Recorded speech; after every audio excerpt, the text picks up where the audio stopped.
ఇక ఖమ్మం జిల్లాలో నేరాలు పెరిగిపోతున్నాయి. వరుసగా జరుగుతున్న హత్యలతో కలకలం రేగుతోంది. సిపిఎం నేత మాజీ సర్పంచ్ సామినేని రామారావు హత్య మర్చిపోకముందే వరుసగా మర్డర్స్ జరగడం జిల్లాలో సంచలనం కలిగించింది. ఖమ్మం జిల్లాలో వేర్వేరు కారణాలతో వేర్వేరు ప్రాంతాల్లో ఒక్కరోజే 4 హత్యలు జరిగాయి. కుటుంబ కలహాలు, మద్యం మత్తు ఇలా కారణాలు ఏవైనా వరుసగా జరిగిన మర్డర్స్ మాత్రం అలజడి రేకెత్తించాయి. ఖమ్మం రూరల్ మండలం ముత్తగూడెంలో తల్లి కొడుకుపై కత్తులతో దాడి చేశారు. ఈ ఘటనలో తల్లి మృతి చెందగా కొడుకు పరిస్థితి విషమంగా ఉంది. ముత్తగూడానికి చెందిన మోటపోతుల వెంకన్న కుమార్తె అఖిలను అదే గ్రామానికి చెందిన గునిగంటి మహేష్ కిచ్చి 3 ఏళ్ల క్రితం వివాహం చేశారు. గతేడాది నుంచి మహేష్, అఖిల మధ్య గొడవలు జరుగుతున్నాయి. పలుమార్లు పెద్ద మనుషుల సమక్షంలో పంచాయతీ చేసినా ఫలితం లేకుండా పోయింది. దీంతో మహేష్ కోర్టు నుంచి విడాకులు తీసుకున్నాడు. భార్య అఖిల తండ్రి వెంకన్న, అఖిల అన్నతో పాటు మరికొంతమంది బంధువులు మహేష్ ఇంటికి వచ్చి విడాకులు ఎందుకిచ్చావంటూ ప్రశ్నిస్తూ వాదనకు దిగారు. మా అమ్మాయిని భార్యగా స్వీకరించు, లేకపోతే నీ అంతు చూస్తామని బెదిరించారు. ఈ క్రమంలో మామ అల్లుల మధ్య స్వల్ప వాగ్వాదం జరిగింది. ఆ తర్వాత వారు వెళ్లిపోయారు. కానీ కాసేపటికే తిరిగి వచ్చే మహేష్ అతని తల్లి నాగమణిపై కర్రలు, కళ్ళు గీసే కత్తులతో దాడి చేశారు. ఈ ఘర్షణతో తల్లి నాగమణి అక్కడే మృతి చెందింది.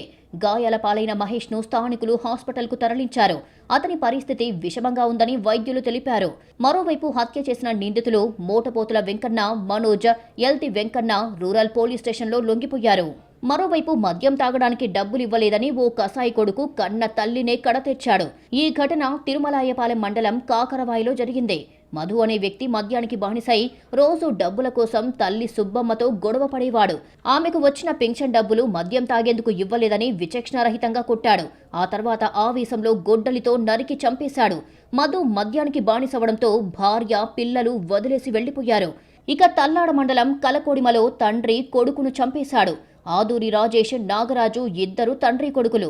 కుమారుడు నాగరాజు మద్యానికి బానిసై జులాయిగా తిరుగుతుండేవాడు. తండ్రి కూడా ఏ పని చేయకుండా ఇంటి వద్దే ఉండేవాడు. ఈ విషయమై ఇద్దరి మధ్య గత కొంతకాలంగా గొడవలు జరుగుతున్నాయి. ఇది కాస్త ఇద్దరు కొట్టుకునే స్థాయికి చేరింది. ఈ నేపథ్యంలో కొడుకు నాగరాజును మట్టుబెట్టాలని తండ్రి రాజేష్ నిర్ణయించుకున్నాడు. ముందస్తు పథకం ప్రకారం కలిసి మద్యం తాగుదామని కొడుకు నాగరాజును తండ్రి రాజేష్ నమ్మించాడు. ముందుగా అనుకున్నట్టుగానే అక్టోబర్ 20న కోళ్ల ఫారం నుంచి గడ్డి మందు తీసుకొచ్చి మద్యం సీసాలు కలిపి ఉంచాడు. కొడుకు నాగరాజుకు విషం కలిపిన మద్యాన్నిచ్చాడు తండ్రి రాజేష్. మద్యం తాగిన నాగరాజుకు వాంతులు, విరేచనాలు కావడంతో ఏమీ తెలియనట్టు తండ్రే కొడుకును చికిత్స కోసం ఖమ్మంలోని ఆసుపత్రికి తరలించాడు. నాగరాజు పరిస్థితి విషమంగా ఉండడంతో మెరుగైన వైద్యం కోసం కుటుంబీకులు అతన్ని హైదరాబాద్లోని ఉస్మానియా ఆసుపత్రిలో చేర్చారు. హైదరాబాద్ హాస్పిటల్లో చికిత్స పొందుతున్న సమయంలో రాజేష్పై నాగరాజు పెద్దమ్మకు అనుమానం వచ్చింది. చికిత్స పొందుతున్న నాగరాజును ఏం జరిగిందనే విషయాన్ని అడిగి తెలుసుకునే ప్రయత్నం చేయడంతో అసలు విషయం బయటపడింది. తన చావుకు తండ్రి రాజేష్ కారణమని చెప్పాడు నాగరాజు. అక్టోబర్ 31న నాగరాజు మృతి చెందాడు. పెద్దమ్మ మేరీ కుమారి ఫిర్యాదుతో తల్లాడ పోలీసులు కేసు నమోదు చేసి దర్యాప్తు చేస్తున్నారు. తండ్రి రాజేష్కు నేర చరిత్ర ఉంది.